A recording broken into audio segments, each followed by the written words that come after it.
약은 약사에게, 시사 토크는 쓴소리 상사에게.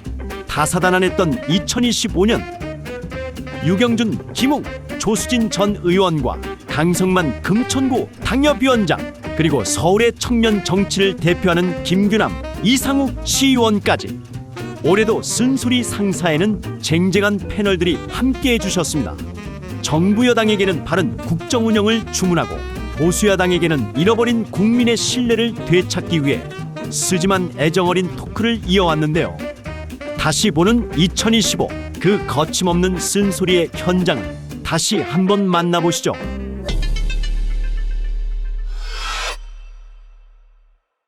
이제 지방선거 6개월도 안 남았습니다. 뭐 그 당에서 나오는 얘기를 들어보면 2월달 말부터 명절 지나고 공천 신청을 받는다고 합니다. 지금 장동혁 대표의 의중은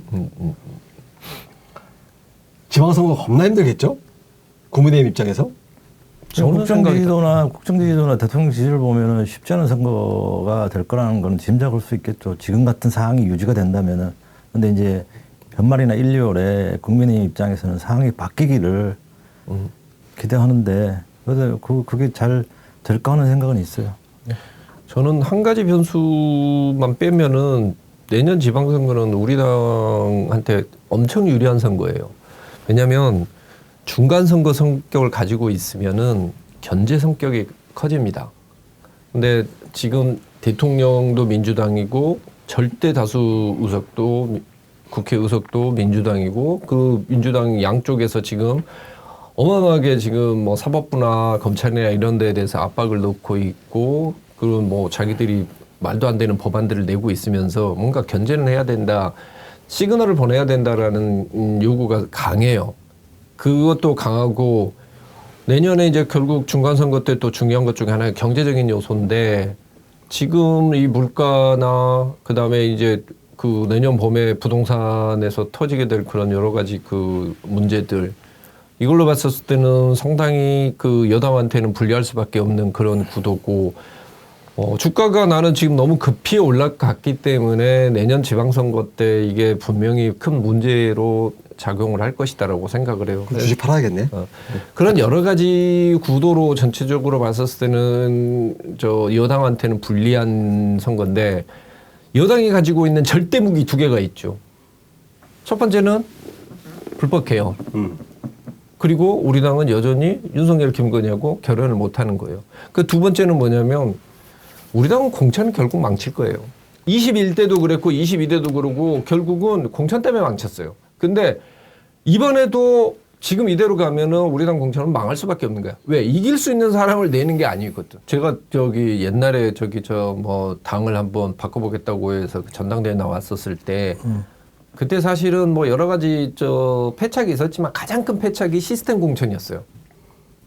그 지방선거 공천부터 시스템 공천으로 가겠다, 당협위원장들이 결정을 못하게 하겠다라고 하는 순간 끝났어. 그러니까 대의원 너무 옳은 소리를 해가지고. 모든 저 당협에서 출입 금지야. 오지 말래. 우리 당은 공천만 제대로 하면 되는데, 지금 이 공천 제도는 내가 다 알아. 얘네들 어떻게 장난을 치고 있는지 다 알지. 근데 이대로 가면은 문제는 뭐냐. 유권자들이 그걸 다 알더라고. 그렇죠. 장난치는 걸. 아니 그리고 부정선거 이야기 하는데, 경선 과정에서 우리 당이나 민주당이나 엄청난 부정선거. 당내 경선은 부정이에요. 고에는 1분만 있다 하고요. 네. 민주당 얘기할 때 한숨 한 번도 안 쉬다가 국민의힘 얘기하면 계속 하면서 쉬세요.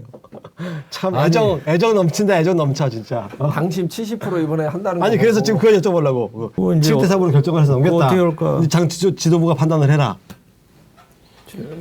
눈치 게임을 하고 있다니까 지금. 근데 계속. 7대 3이랑 5대 5랑 저는 별로 다르다 생각 안 하거든요. 그걸 잘 아시네요. 7대 3이든 5대 5든 현행 룰로 하면은 아무 차이가 없어요. 아니 그 당내 경선은 나는 내가 확실하게 이야기할 수 있어요. 당내 경선이라는 것은 그거는 내가 보기에는 90%는 만들어낼 수 있다. 그 완전 국민 경선일 경우에.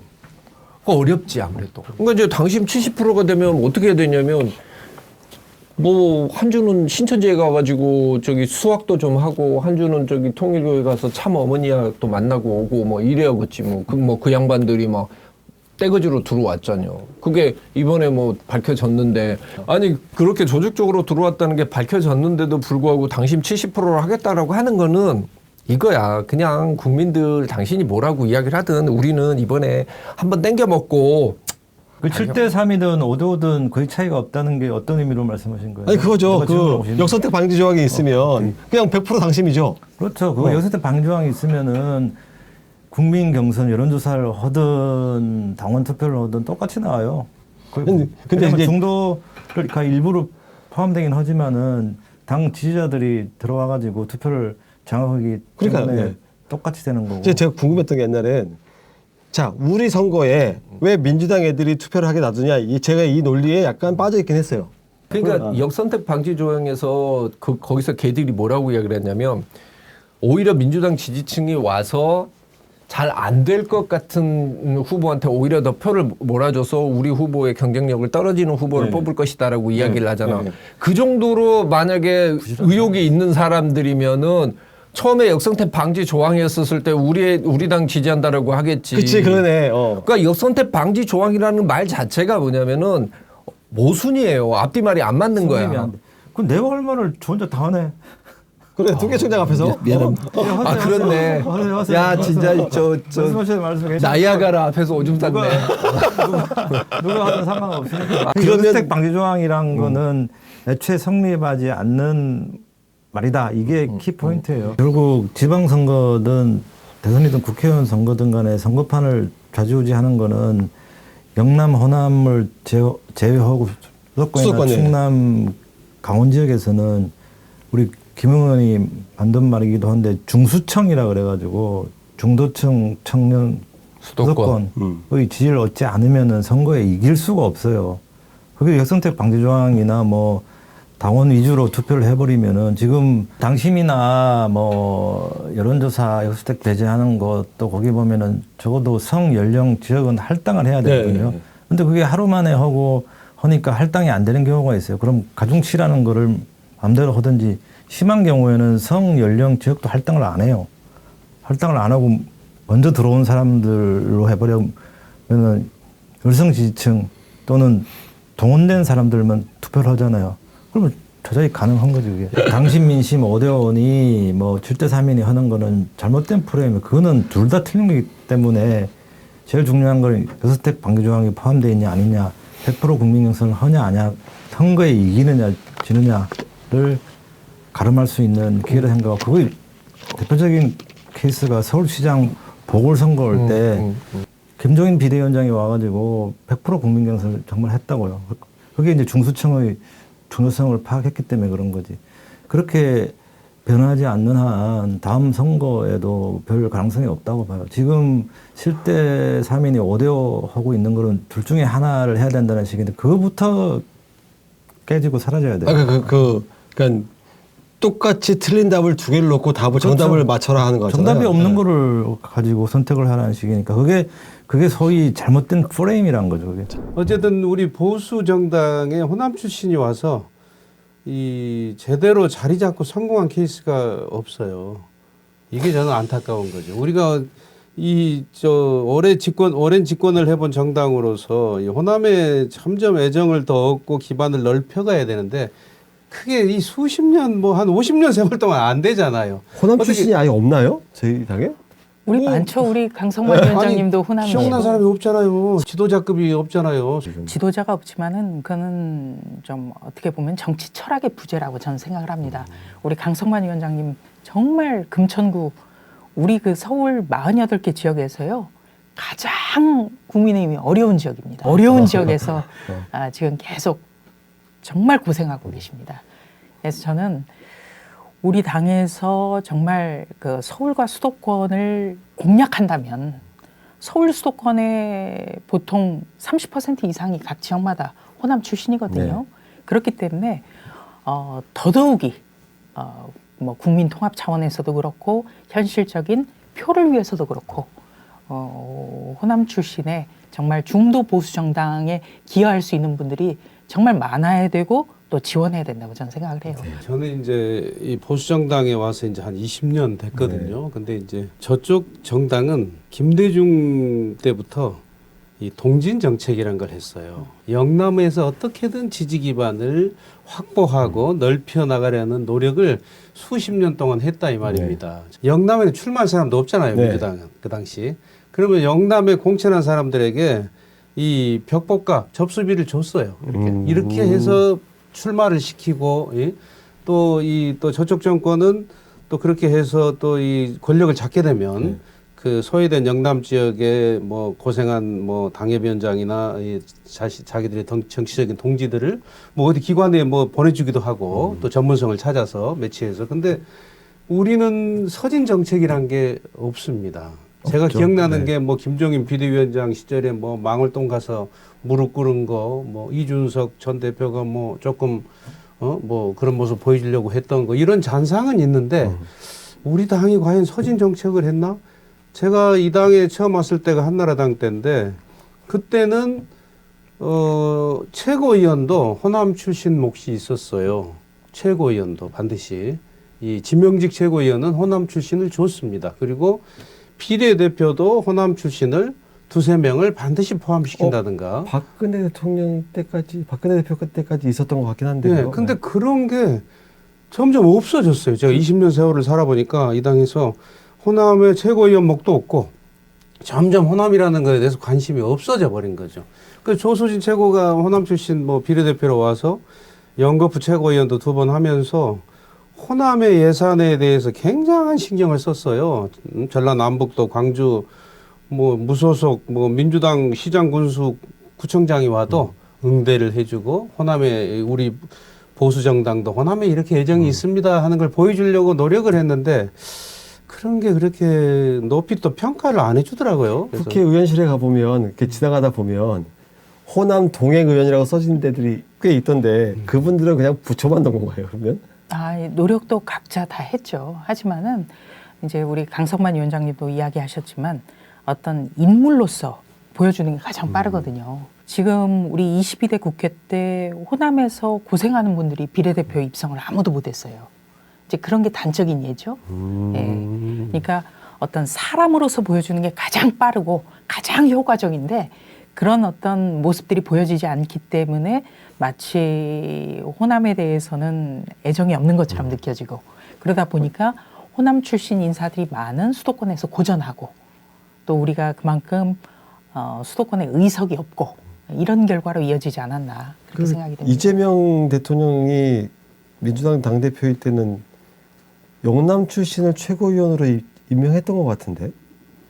그러니까 민주당도? 민주당은 뿌리 자체가 네. 호남 당이니까 네. 호남을 뿌리로 하면서 끊임없이 대통령 후보나 이런 사람은 영남 출신을 내세워서 영남의 표를 적어도 뭐 3분의 1, 2분의 1 잠식해 가면서 정권을 잡아나가는 그런 전략을 하는데 영남에 어떤 기반을 둔 당이 영남권을 내보내고 저쪽은 호남에 기반을 두고 영남 후보를 계속 내보내고 이게 이제 뭐 2번, 3번 이렇게 4번 부딪히다 보니까 어느 쪽이 과연 이 승산 있는 게임이겠습니까, 이게? 저는 이제 더불어민주당 보면서 좀 무서운 생각은요.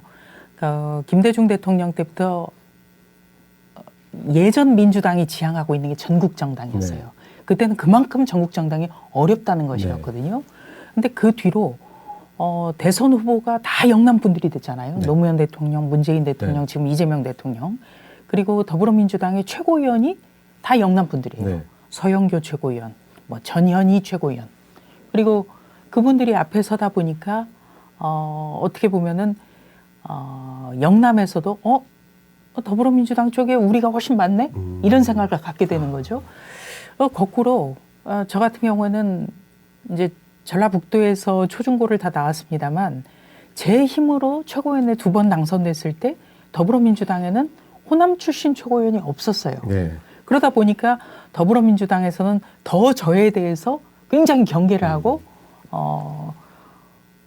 사실 당내에서의 입지는 별로 제가 높지 않은데 더불어민주당에서는 어떻게든 꺾어놔야 된다는 생각이 좀 강했던 것 같아요. 그래서 많이 좀 당했죠.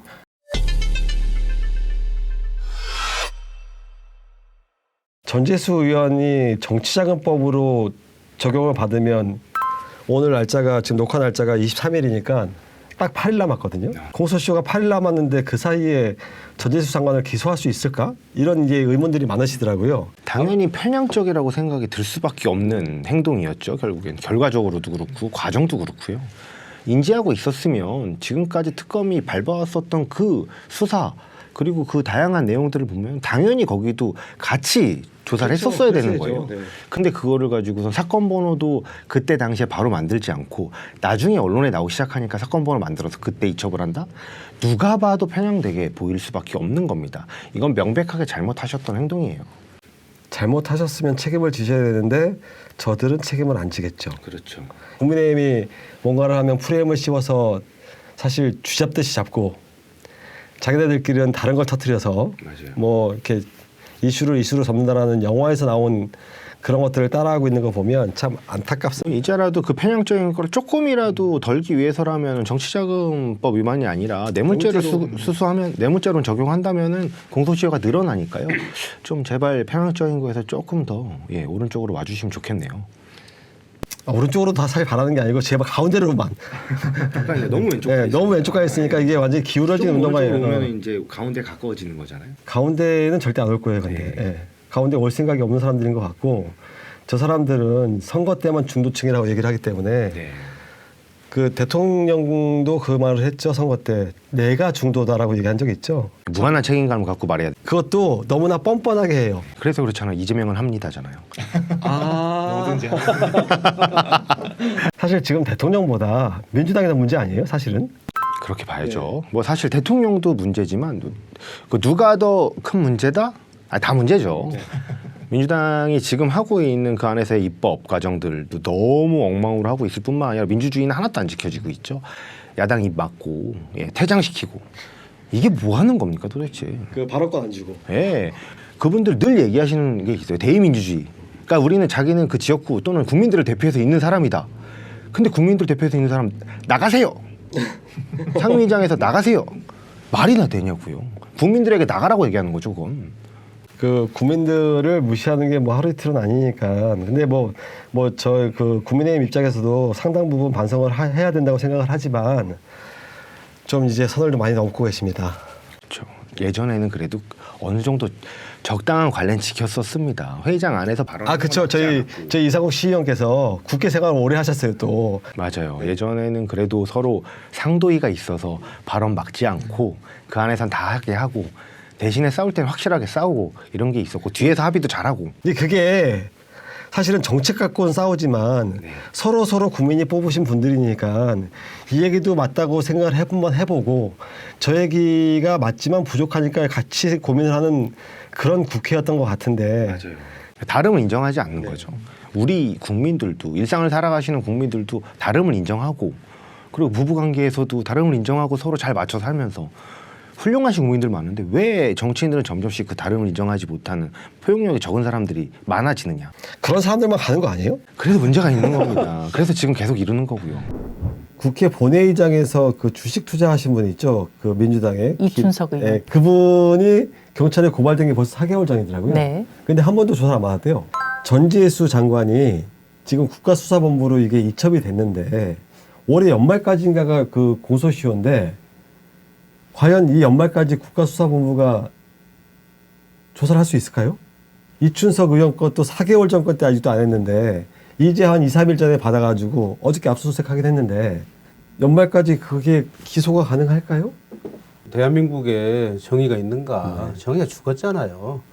온갖 그 범죄 혐의를 갖고 있는 분이 대통령도 되시고 뭐 자기 재판 다 중지하고 그리고 지금 하고 있는 행태가 지금 뭐 아주 뭐 이 공소 자체를 취소시켜 버리려고 밀어붙이고 있는 상황에 지금 권력의 눈치를 보는 무슨 경찰이든 공수처든 이런 사람들이 공정하다고 생각하는 국민이 얼마나 있을까요? 눈치 보다가 시간 끌다가 뭐 유야무야 될 경우가 많을 걸로도 저는 보는데 전재수 장관의 경우는 뭐 더구나 날짜도 며칠 안 남았는데 연말이면 뭐 수사가 제대로 될 리도 없고요. 예? 그리고 그분이 지금 부산시장 또 물망에 강력하게 올랐던 분이기 때문에 그런 부분에 어떻게 할 것인지 저쪽 진영에서 정리도 안 됐을 거고 그렇기 때문에 저는 뭐 대충 뭐 지금 이재명 정권은 자기들의 그런 어떤 의혹이나 범죄 혐의는 그냥 대충 문대고 가는 그런 분위기 아닙니까? 전재수 장관은 원래 어떠신 분이세요? 전재수 의원 같은 경우는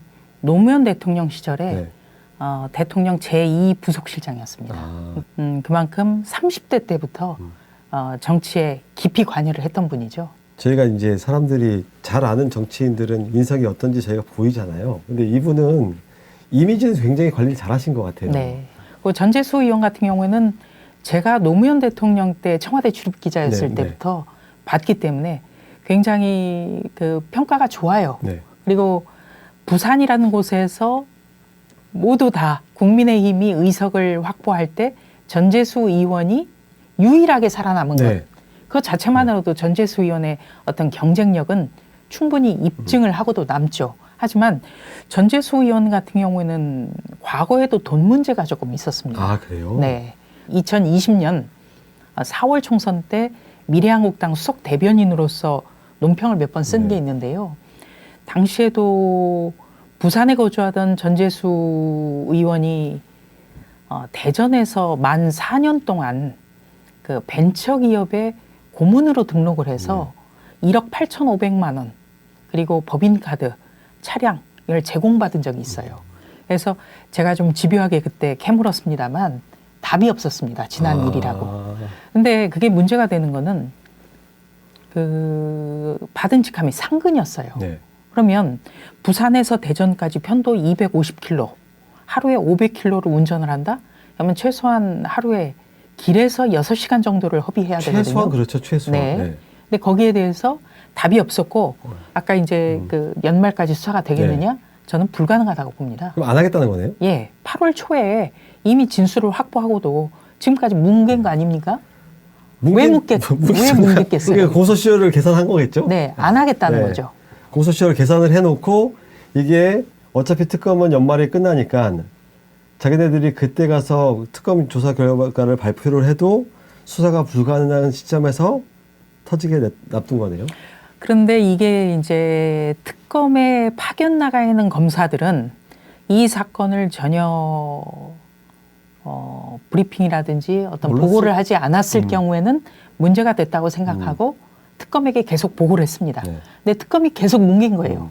그런데 차마 특검에 파견 나온 수사검사들은 이거를 유야무야 하다가 나중에 큰 문제가 생길 수 있으니까 언론 보도를 통해서 노출을 했죠. 그래서 이 사건이 불거진 건데요.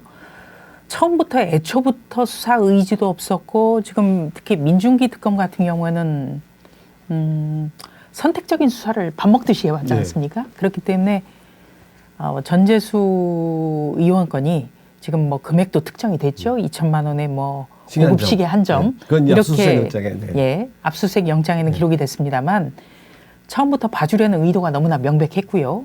또 이재명 정부의 경찰은 행정안전부 소속이에요. 네. 행정부 산하입니다. 네. 무슨 수사를 하겠습니까?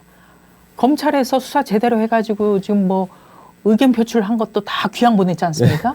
경찰이 수사를 어떻게 하겠습니까? 검찰의 인사를 보면서도 못할 거예요.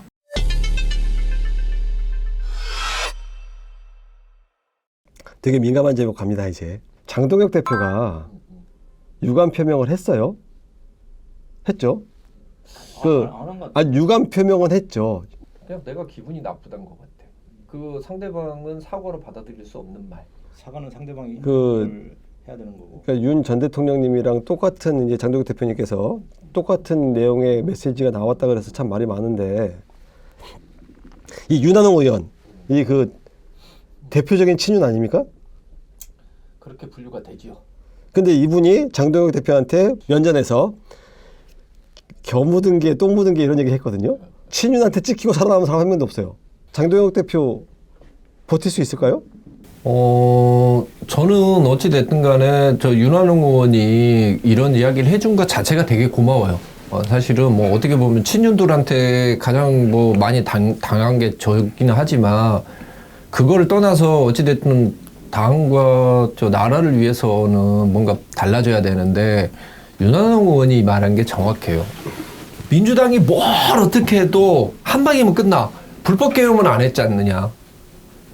이재명이 뭘 어떻게 해도 현지 누나가 뭘 어떻게 하고 뭐 저기 뭐 항소 포기를 하고 뭘 어떻게 해도 계엄은 안 했지 않느냐.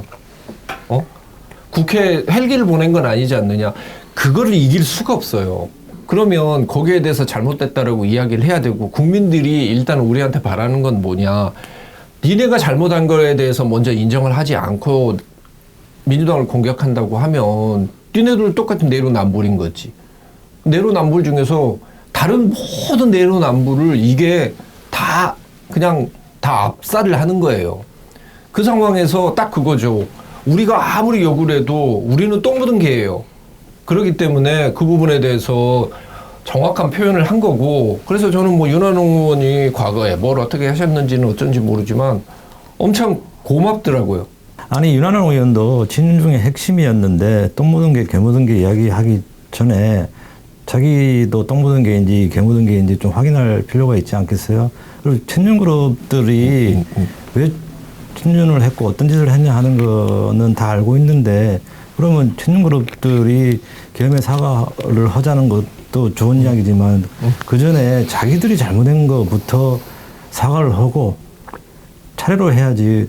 갑자기 나와가지고 똥 묻은 게, 개 묻은 게 이야기하니까 좀 생뚱맞은 건 있어요. 옳은 소리긴 한데 좀 더 깊은 반성부터 하고 차례차례 할 일이 아닌가 싶어요. 그 이번에 우리 당에서도 25명이나 나와서 이번에 반성을 한다고 했거든. 저는 진짜 그날 그거 보고 그 기사 보고 하루 종일 기분이 좋은 거야. 그 다음 날까지. 왜냐? 당대표의 그 목소리하고 배치되는 목소리를 낼 수 있는 사람을 25명 모았다는 것도 대단하고, 우리 당 의원들 중에 내가 보기에는 누구 하나 깃발 들면, 왜냐하면 우리 의원들이 지역에 가서 활동하기 힘들 거예요. 그리고 계엄에 대한 사죄부터 한마디 더 가면은 지금 완전히 계엄 사죄를 두고 정치 게임을 하고 있는 것 같아요. 차례대로 아마 차례대로 사과를 하고 제일 뒤에 남은 사람이 벌받는 거. 장정욱 대표인데 아마 장정욱 대표가 벌칙 수행을 하게 되는 아니요, 구조로 생각보다 가지 않을까. 빨리 할 수도 있어. 눈이 빠른 사람이야. 누군가 그러더라고요. 지금은 낭만이 없는 정치 시대라고. 우리는 낭만이 너무 많아. 우리는 우리 많죠. 지금 내가 보니까 정말 극한 직업이 돼 있는 것 같은 게, 아니 우리 당 의원들이 나한테 전화해가지고 요즘에는 뭐 화를 낸다니까? 네 혼자 도망갔다고? 자기들이 쫓아내놓고 나서 나보고 도망가서 넌 좋냐 뭐 이런다고. 그런 걸 적반하장이라고 그래. 좋지 뭐, 좋기는. 이 두 분은 국민의힘 소속 당원이신데 민주당 욕하는 것보다 국민의힘 욕하는 게 더 과격해 지금. 그건 왜냐하면 애정이 있고 기대가 아직 있어. 나는 우리 당에 대해서 어떻게 생각하냐면, 우리 당은 기본적으로 리더십 문제야. 리더십만 제대로 서면은 우리 당원들 같은 경우에는 사실 봉사활동 같은 경우도 많이 하고 무슨 활동 같은 때도 와서 보면은 진짜 열심히 하시거든. 그러니까 우리 당의 봉사활동하고 다른 당의 봉사활동은 질적으로 좀 달라요. 그러니까 딴 데는 사진만 열심히 찍고 우리는 진짜 열심히 일을 하고 가거든. 그런 우리 당만의 그 어떤 그 또 장점이 있어요. 그리고 조금만 이게 리더가 잘 끌고 가면은 이게 잘 됐지. 왜냐? 이번에도 봐봐. 25명이나 그래도 목소리를 내잖아. 그리고 윤한홍 의원도 그러고 누구야 주호영 의원도 그러고 목소리를 내주잖아 지금이라도. 저렇게 많으니까 나만 나쁜 놈. 아니 왜냐? 내 생각해 보니까 가해자들은 기억을 잘 못하더라고. 난 그 이야기를 했어. 난 그 이야기를 한 거고, 가해자들이 먼저 자기의 치열한 반응부터 하고 그런 말들을 해야 진실성 있는 똥 묻은 개, 개 묻은 개가 아닌 진실된 사과가 되는 거라고 생각하기 때문에 말을 좀 첨부했어요. 그렇게. 국민의힘한테 그런 얘기를 하잖아요. 너희는 이익 정당이라고. 수권 정당을 목표로 하는 사람들이 아니라 이익 정당이라고. 앞으로 지방선거가 또 다가올 텐데 어찌됐건 이익이 맞아떨어지는 사람들과 하지 않겠습니까? 이익정당이라는 이유는 일반 국민만 하는 게 아니고요. 저희 당 내부에서도 해요. 심지어 나경원 전 원내대표도 이익정당이다. 그래서 뭐 가치정당으로 뭐 이념정당으로 가야 된다 이런 말씀 하시던데, 어쨌든 저는 장동혁 우리 대표가 굉장히 고민이 많을 거고 지금 굉장히 중요한 기로에 서 있다고 봐요. 왜냐하면 아까 말씀하신 대로 이재명이가 아무리 나쁜 놈이어도 계엄보다는 낫다. 뭐 이런 생각을 국민들이 갖고 있다면은 저희는 선거를 이길 수가 없어요. 계엄이 헌법에 명시된 대통령은 비상대권이긴 하지만 그러나 그 상황이 비상대권을 행사할 상황이 아니었다 하는 것은 분명히 국민 앞에 말씀해 주시고 규정해 주시고 명백히 사과할 필요가 있다고 봐요. 이렇게 해서 선을 긋고 가야지 그렇다고 해서 계엄이 꼴은 내라는 절대 아니죠. 왜냐하면 법원에서 판단하는 거니까. 그렇죠. 그럼 네. 법원이 판단해야 되고 계엄에 대해서는 분명히 잘못이 있었다 하는 걸 사과를 하면서 이건 어떻게 보면 우리 당의 잘못도 아니에요. 우리 당도 대통령이 그렇게 할 줄 몰랐잖아요. 피해자죠. 우리 당도 피해자예요. 아닌 밤중에 우리 당도 이게 뭐냐 하고 전부 당황하고 혼란스러울 수밖에 없었고 사과할 것은 사과하고 또 민주당 공격에 대해서 아닌 것은 아니라고 분명히 얘기하면서 이렇게 지도부가 가야 선거의 승산이 있지 이게 뭐가 뭔지 모르게 가면은 야 뭐 이재명이가 아무리 나쁜 놈이어도 그래도 계엄은 안 했잖아. 이 군대는 안 풀었잖아. 이런 식의 인식이 국민들에게 이렇게 이 깊이 자리받게 되면은 저희는 이걸 극복하기 굉장히 어려울 겁니다. 그래서 저는 당 지도부에 그런 어떤 리더십을 제가 좀 요청하고 싶어요. 예. 가장 근본적인 이야기로 돌아오면 지금의 장동혁 대표가 미래로 나아갈 수 있게끔 여기서 딱 과거와 선긋기도 어느 정도 하고 그리고 정말 수권정당, 건강한 중도 보수정당으로 가서 다음 총선에서는 국회에서 정말 일할 수 있는 국회를 만들어야 돼요. 지금 장동혁 대표는 당대표로서 지금 해야 되는 일을 해야 되는 거죠. 그쵸. 지금 해야 되는 일 바로 좀 작년 계엄 사태로 많이 상처를 입은 당 내부도 추스리고 또 총선 이후에 패배감에 절어있는 당원들에게도 희망을 주고 할 일이 많죠. 그쵸. 그리고 건강한 중도 보수 정당으로서 우리가 견지하고 있는 이념과 철학에 대해서 노선에 대해서도 정비하고 그렇죠. 또 저는 당명에 대해서도 진지하게 빨리 검토해야 된다고 봐요. 왜냐하면 이 계엄과 탄핵에 대한 암울한 그림자가 너무나 많거든요. 그렇다면 정말 창당에 준하는 새로운 모습을 보여줘야 되는 것이죠. 제가 그 말씀하신 것 중에 장동혁 대표한테 기대감을 갖는 정상적인 당원들이 많지 않다는 생각이 들어서 자꾸 싸우려고만 하면 안 되거든요, 사실. 제1야당의 대표면 협상도 나서야 되지 않을까요? 협상도 해야죠. 네. 협상도 하고 또 뭐 네거티브 같은 것은 최고위원들이나 대변인이 하고 제1야당 대표는 좀 비전을 제시해야죠. 내가 황교안이다는 안 했어야 되는 발언 아닐까요? 그거는 예전에 제가 이제 기억나는 게 천정배 의원이 노무현 정부 때 잘 나가던 시절에 법무장관 할 때 그 대중연설을 했는데 이명박을 죽여버립시다 이렇게 하더라고요. 그러니까 지지자만 바라보기 때문에 그런 얘기가 나오는 거예요. 그래서 그건 어떤 뭐 실수라면 실수일 수도 있고 어떻게 보면은 지지자만 바라봤다면 의도된 것일 수도 있어요. 그러니까 근데 외연 확장이 안 돼요. 그거는 결코 도움이 되지 않습니다. 그 천정배 그분은 호남이 나온 3대 천재 아닙니까? 근데 정치라는 건요. 그 학력고사 잘 보고 뭐 수능 잘 보는 그 머리하고는 달라요. 그렇기 때문에 정치가 제 고등학교 7년 선배인데요. 네. 대단한 분이죠. 네. 대단한 분이고 뭐 아무도 노무현에게 없을 때 혼자 노무현을 지지해가지고 대통령을 만들어낸 분이고 대단한 분이에요. 대단한 분이지만 이 정치와 관련한 어떤 상상력이나 이런 게 학업 성적과는 반드시 일치하지 않는다. 네. 학교 그래서 다닐 때 정치가- 영어 수학하고는 관계없다 예, 이거지. 정치가 아름다운 것 같아요. 그래서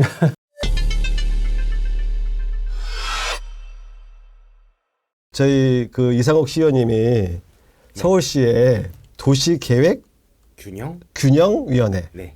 계시는데 네. 사실 제가 TV로 많이 봤어요. 그 도시계획 균형위원회가 무슨 일을 하는 곳이고 어떻게 가서 현장 점검을 하시고 또 어떤 이제 문제점들을 발견을 하셔서 이게 고쳐 나가시는지 제가 쭉 봤거든요. 지난 10월 15일 날 정부가 11호 대책을 발표했어요. 근데 우리 오세훈 시장님께서는 평가를 굉장히 박하게 하고 계시는 것 같더라고요. 네. 그 의원님은 어떻게 평가하고 계십니까? 당연히 저도 박하게 생각합니다. 아니 이거 정말 정신 나간 대책이었어요. 이재명 정부 진짜 큰 실기한 겁니다. 이거. 사실 그 지난 11호 대책 때 묶었었던 토지거래 허가제라든지 여러 가지 규제들 있지 않습니까? 거래 자체를 막았다는 건데요. 시장에 공급도 안 해놓은 상태에서 거래를 막으니 당연히 오르는 거죠. 집값이 너무 많이 올랐죠? 지금? 예, 너무 많이 올랐고 새롭게 이제 입주를 해야 되는 신혼부부나 이런 사람들은 막막한 거예요. 대출이 안 나오니까요. 그렇죠. 대출 규제까지 해가지고요. 이건 뭐 완벽하게 집 사지 말라라는 정책이거든요. 도대체 누구 좋으라고 이런 정책한 건지 진짜 모르겠습니다. 빨리 풀어야 됩니다, 이건. 토지거래 허가제 같은 경우는 이제 묶을 수 있는 사람이 국토부 장관이 있고 서울시장, 그러니까 시도지사죠. 그런 단체, 광역단체장들이 있는데요. 이번 건은 국토부 장관이 묶었습니다. 근데 서울시만 묶을 수가 없어요, 국토부 장관은.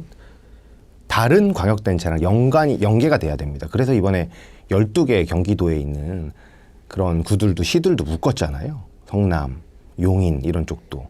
두 개를 같이 묶으면서 서울 전역을 다 묶어버렸단 말이죠. 하다못해 노도강까지도요. 그래서 진짜 반발이 심하고 이건 정말로 진짜 이렇게까지 하면 안 돼요. 어떻게 주거사다리를 이렇게 걷어차냐고요. 저희 같은 청년들 세대에선 진짜로 극도로 분노하고 있습니다. 사실 토지거래 허가제 같은 경우는 이제 법률상에 있긴 하지만 좀 위헌적인 요소가 많아요. 왜 그렇겠습니까? 재산권을 국가에서 마음대로 좌지우지한다는 거니까요. 이거는 그래서 예전서부터 이 제도가 생길 때, 제도가 시행되고 있을 때, 해제될 때 늘 논란이 있었던 제도거든요. 이 기회에 아예 그냥 이 토지거래 허가제라는 제도 자체를 없애버려야 돼요. 얼마 전에 인터넷 커뮤니티에 그런 글이 올라왔어요. 11호 대책에 적용을 받지 않은 분양 단지에 신혼부부에 특화된 곳이었는데 뭐 수없는 경쟁률이 뭐 제가 정확하게 기억은 안 나지만 수천 대 1은 됐던 것 같은데 거기에 왔던 신혼부부들이 하는 얘기가 이 대책으로서 전세를 못 가니 한 달에 최소한 150만 원의 월세를 내야 된다. 이런 얘기가 나왔어요. 근데 신혼부부들 입장에서 한 달에 150만 원을 월세로 날리는 건 되게 힘든 일이죠.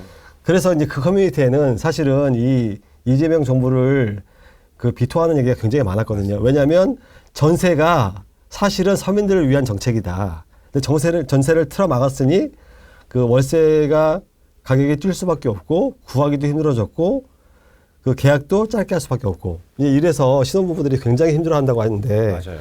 혹시 서울시 입장에서는 정부와 좀 다르게 다른 대책이 있을까요? 그거에 대해서는 지금 사실 공급량을 늘리는 대책밖에 없는데요. 공급량을 늘린다는 거는 지금 당장 나타난 효과가 아닙니다. 그쵸. 못해도 5년, 2030년 이상이 돼야지만 공급량이 늘어날 거라서요. 앞으로 13년 내에 31만 호를 공급하겠다는 그런 시정 목표를 갖고 계시더라고요. 그만큼 이제 다양한 그런 심의 기간들을 단축시키면서 이제 달려오신 거라서 공급량이 그 정도만 되더라도 어느 정도 더 이상 올라가는 거는 좀 막을 수 있다. 지금 사실 청년들이 굉장히 큰 상실감을 느끼는 게 예전에 우리 문재인 정부 때 집값 그때부터 폭등했지 않습니까? 그때하고 지금 상황을 놓고 생각을 한다면요. 문재인 정부가 부동산 값을 폭등시키기 직전에 샀던 사람들은요. 한 150만 원 정도의 이자와 원금을 갚으면서 한 30년, 33년 거치해서 그렇게 해서 지금 자기 집을 소유하고 있는 분들이 많아요. 근데 지금 이재명 정부에 와서는 갖지도 못하고 월세로 150만 원을 내면서 살아야 되는 신혼부부들이 많아진 겁니다. 악화가 된 거네요. 양극화가 너무 심해진 거죠. 진짜 이게 그러니까 말이나 되는 정책이냐고요. 보유세는 어떻게 생각하세요? 그럼 이건 집을 팔라는 얘기일까요? 아니면 너희는 망하라는 얘기일까요? 저는 이건 망하라는 소리죠. 그러니까 동기화전하라는 것과 뭐가 다를까. 그러니까 그래서 사실 보유세를 올리는 거는요 쉽지 않을 거예요. 근데 이 정부는 지금 이재명 정부는 우리가 이제 조세라고 이제 표현을 하죠. 네. 세금. 1차 조세가 있고 2차 조세가 있고. 근데 그 2차 조세에 대한 게, 그러니까 조세 저항이 좀 덜한 게 2차 조세인데요. 그런 것들은 좀 대부분 부자들이나 이런 분들한테 더 많은 세금을 걷게 할 수 있다는 명분으로 2차 조세를 찬찬히 올리고 있어요. 근데 보유세는 사실 부자들을 위한 아니죠. 부자들을 위한 게 아니죠. 근데 부자들 대상으로 집을 가진 사람을 부자라고 취급하니까 문제인 거죠. 집값은 자기네들이 다 올려놓고 말이야. 아니 근데 그분들은 대통령실 근무하시는 분들은 강남에 집 많던데. 그러니까요. 민주당 얘기 하나만 더 여쭤보겠습니다. 민주당 얘기 아닌 것 같고 이거는 이제 대통령실 얘기인 것 같은데 저 얼마 전에 지나다니다 보면 플랜카드 막 붙거든요. 당협위원장들이 올리신. 근데 국민연금으로 환율을 방어한다는 이야기는 무슨 얘기예요? 국민연금 기금은 독립적으로 운영되고 잘 모아놨다가 수익률을 창출해가지고 미래 세대를 위해서 쓰는 거예요. 지금도 국민연금 기금이 고갈된다고 해서 보험료 인상한 지도 얼마 안 되고 했는데 그걸 다른 용도로 이용을 하면 국민연금 수익률이나 이런 게 영향을 미쳐가지고 기금 수익률을 저하시키고 그럼 미래 세대한테 미래 세대가 누려야 할 혜택을 도적질을 하는 거죠. 어떤 교수가 그 사람들 앞에 가서 물어봐요. 이게 무슨 그냥 그 투컷짜리 만화였던 것 같은데, 자 부자가 되고 싶은 사람 하니까 다 손들어요. 근데 부자가 싫은 사람 하니까 다 손들어요. 이게 아이러니거든요. 근데 이 국민연금까지 망가지면 부자는커녕 밥 먹고 살기도 힘든 거 아니에요? 나이 들면? 그렇게 생각은 일반적으로 생각하는데 일단 파퓰리즘적 생각을 하면은 뭐 국가가 이제 가난한 사람들이 생기면 국가가 도와줘야 되고 그걸 위해서 세금을 걷는 거니까 국민연금 기금은 당장 필요한 곳에 쓰자. 물가 상승해서 환율이 올라가는데 그러면 제2의 연위기가 올 수도 있고 하니까 일단 급한 불을 끄자고 아주 쉽게 생각하는 거죠. 그런데 환율이 왜 오르고 물가가 왜 올랐는지 생각해 보면은 원인 천망을 해야 되거든요. 네. 돈을 많이 풀었기 때문에 많이 풀었으니까 인플레이션 생기고. 국민 뭐 상생 쿠폰이니 뭐 이런 걸로 해가지고 몇십조 뿌리지 않았나요? 벌써 이 정도 들어서. 예, 통화량이 1년 사이에 40%가 늘었다 그럽니다. 통화량이 40%가 늘었다. 그게 다 어디로 가겠어요? 물가로 가지. 아니 근데 그 되게 경제학적으로 보면 되게 기본적인 얘기 아닌가요? 경제학을 반대로 생각하든지 싫어하든지 그러더라고요. 경제학에서 얘기하는 거를 거꾸로 생각을 하는 경우가 저 호텔 경제론 있잖아. 호텔에 10만 원을 주고 뭐 예약을 했는데 나중에 결국 취소됐지만 활기가 돌았다. 그리고 이쪽에서는 저기 그만큼 통화량이 늘어나면 그만큼 사람들이 부자가 된 거 아니냐 이렇게 생각한다고. 통화량이 늘어나서 부자가 된다는 생각은 진짜 되게 요즘 초등학생도 그런 생각 안 할 것 같아요. 민주당에서 물가 상승을 시켜가지고 돈의 화폐의 실질 가치를 저하시켜가지고 물가 상승에는 부자보다는 가난한 사람들이 더 피해를 봐요. 그러니까요. 식필품들이 올라가고 그러니까. 근데 민주당의 그 일종의 경제 어떤 선생님이라고 하는 분이 뭐라 하냐면 인플레가 심하면 가난한 사람은 손해 볼 게 없다는 거야. 왜요? 100억을 가지고 있는 사람이 인플레가 심해져서 그게 1억이 되면 이 사람은 99억을 잃은 거지만 영원을 가지고 있는 사람은 잃은 게 없지 않느냐.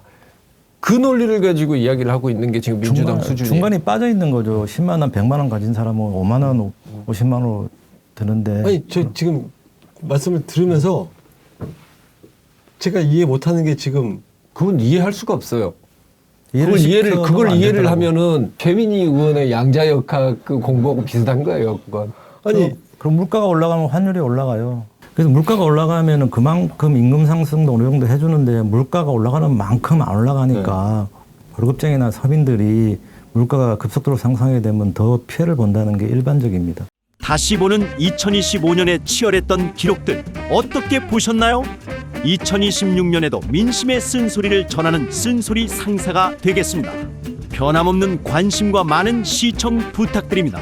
시청자 여러분, 새해 복 많이 받으세요.